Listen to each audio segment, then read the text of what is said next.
Welcome back to our Brothers RC. In this video, I'm going to do a couple more upgrades to this WPL C-64. I'm really loving this truck as it is, and I'm hoping these upgrades don't take away from the fun of this vehicle. But I found a set of these portal axles in a drawer I have, and I want to install them to see what kind of performance I can get out of them. Also, I want to see how much they reduce the gearing. They might make this thing a better crawler. I'm not sure about that, but I know that portals usually reduce the gearing in your vehicle and make it go a little slower and crawl a little better. So I'm hoping that these do that with the WPL. Because the motor in this thing is pretty weak and it could definitely use some lower gearing to help it climb some of the steeper stuff. Along with those portals, I'm going to go ahead and add these drive shafts. They're metal and they should hold up a lot better. So the first thing I do when I get any portals is I open them up and check if they've got grease in them.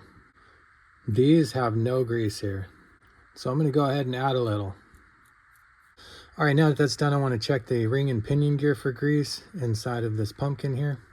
There's quite a bit of grease in there, so that's cool. I'm not going to mess with those. That really helps these run a lot smoother. Before I put that grease on the portal gears, I couldn't spin this with my finger, and now I can. As you can see with the front one here, it's kind of catchy, and it definitely does not spin freely. So you really want to get these things spinning as freely as possible, and that's going to relieve stress on your motor. All right, now that I've got both of them spinning freely, it's time to install them on the truck. That means I got to remove the front and rear axles from the truck.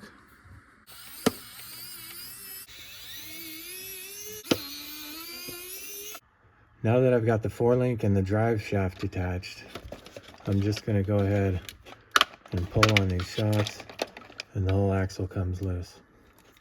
Now I will just remove these 4 screws here.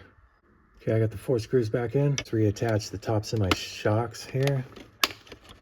All right, I've got both of the axles installed, and I didn't install the drive shafts because I was just checking for binding. The back axle seems to function fine, and there's no binding. However, on the front axle, the 4-link here is now rubbing on the axle itself, and it's causing a problem with the articulation. So I'm gonna have to shave this axle a little bit to free this 4-link and help it articulate smoother. But before I do that, I'm gonna go ahead and put these drive lines in and then spin the axles and make sure that they're running smoothly.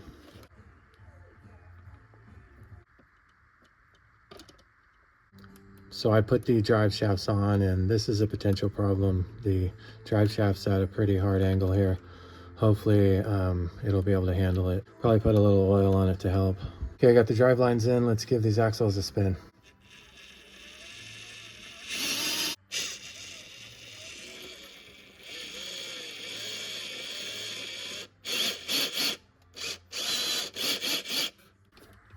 All right, so now that they're functioning correctly, I'm going to go ahead and shave this axle to free up the 4-link, and then bolt everything back together, put those tires on, and then take it outside and make sure I haven't created any new problems. So it's that little lump, that little ridge there in the plastic that's hitting the 4-link. I'm going to take that off. Now that little ridge is gone, and it should provide clearance for the 4-link. All right, so I got the axles shaved and installed, and they are articulating just fine now. Then I pop these wheels and tires back on, and there's a problem. These new portals create a massive amount of offset with the wheels I'm using. And it's just really too much offset now. The wheel and tire are sticking out past the fender. It's pretty bad. So the only wheel I found with enough positive offset was this one. And it brings it into an acceptable offset. I like this. But I don't love the wheel nearly as much as this one back here. So I might change these out later if I can find another wheel with a positive offset like these, because these negative offset wheels are just sticking way too far out. But for now, I'm going to change all the wheels over to these orange ones so I can take this thing outside and see how it functions. All right, the wheels and tires are on, and I'm getting ready to take it outside, and I just want to check out the slow crawl. And as you can see, it definitely worked. Okay, so it's definitely slowed down a bit, but let's check how it flexes and if there's enough torque to go up stuff without having to bump and screw around with the throttle. Look at that flex, wow.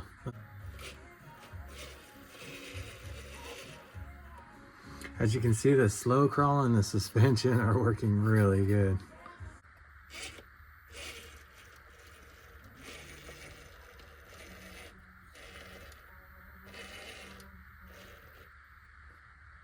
So I'm getting about 3 inches of flex without even touching the truck. That is a massive amount of flex for a WPL. It seems like everything's functioning correctly, and I'm super excited to take this thing out on the trail and see how well it crawls now. All right, I'm out at my favorite place to drive trail trucks. And the view is pretty amazing out here, so it makes for a nice place to crawl. And this really is a great place to test out trucks because, you know, it's got a lot of real easy trail stuff, but it's also got a lot of pretty technical hard lines, you know, for more capable crawlers. And this thing's somewhere in between, so this is a great place to take it to figure out what it can do. The gearing is much lower now, so I'm definitely able to get a better slow crawl out of it. And with the lower gearing, the motor is definitely less strained to push the truck. So I'm able to go over bigger obstacles and steeper terrain.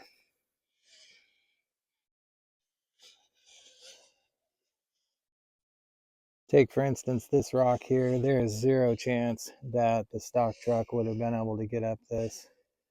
Zero chance.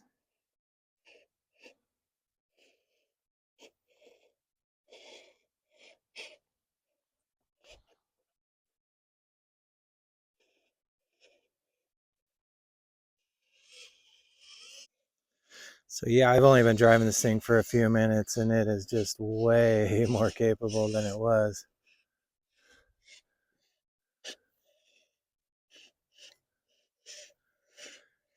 Out of the box, you wouldn't get anywhere near these big rocks.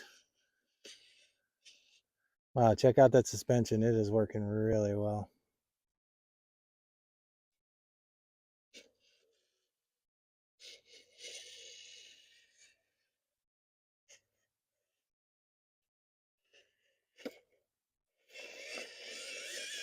On one side of the road here, there's a washed out ditch, and it's got some water in it right now. I'm going to put it down inside this ditch because the terrain down in this ditch is pretty hard to get through. So it'll be a real good test for this truck.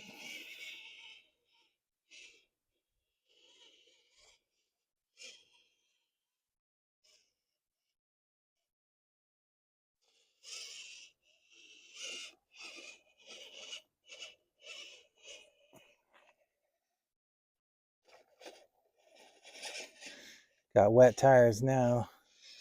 Luckily, this rock is it's like granite, so it's real rough, and these tires are clinging to it pretty good, even though they're wet.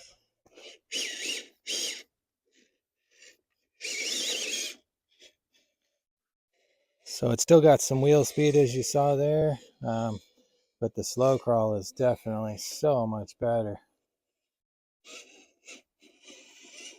It's really able to crawl up quite a bit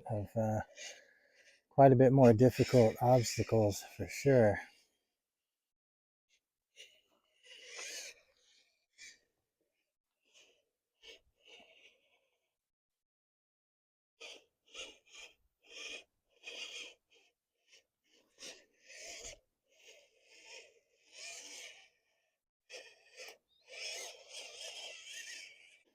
So I got a ton of control. The suspension's working great.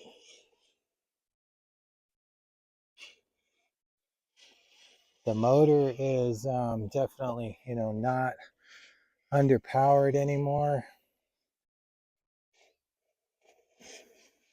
It feels like it's got plenty of power to get it, you know, up the hills and wherever it needs to go.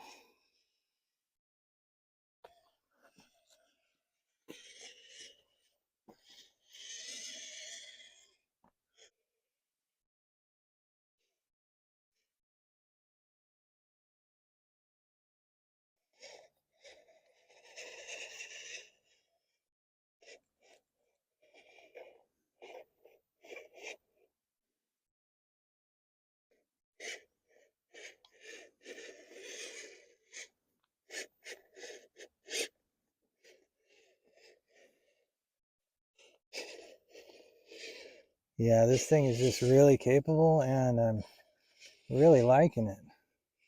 It's functioning really well.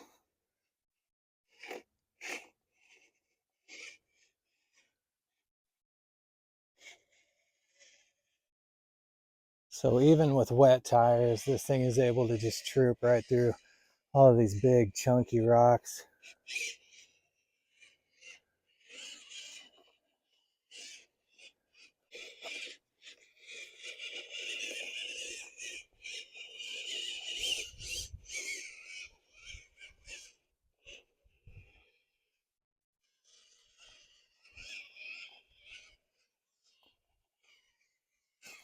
All right, I've been out here for a while and nothing is broken, and the truck's functioning really well. I am super stoked on this thing. For the price I paid for it, it's just a fantastic little truck. So it's definitely worth doing the last few upgrades that I have in mind for it.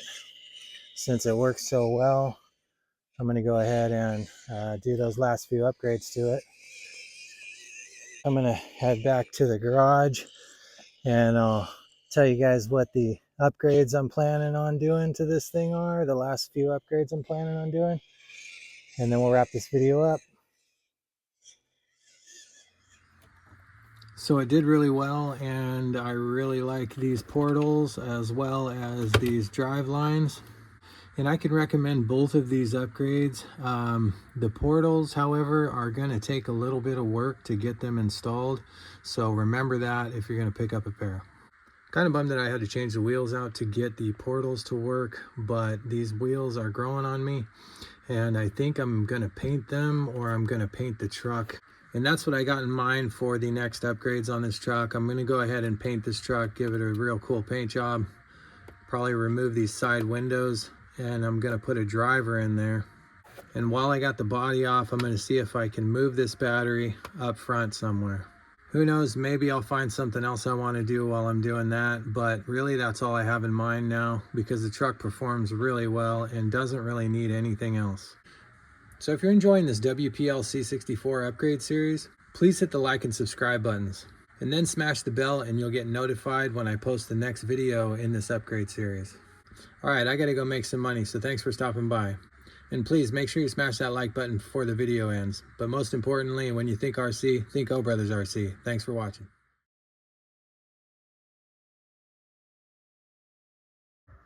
Really, dude? Donut and beer for breakfast? Man, that is nasty. This truck has been a lot of fun, and to anybody who talks smack about the WPLs, I get it. The old ones sucked. This one I'm having a way different experience with, and I really like it. Remember, if you want to try any of these upgrades, the hardest part is getting started. And the links to all the parts will be in the description down below. So what are you waiting for? Upgrade your truck. Make it cooler.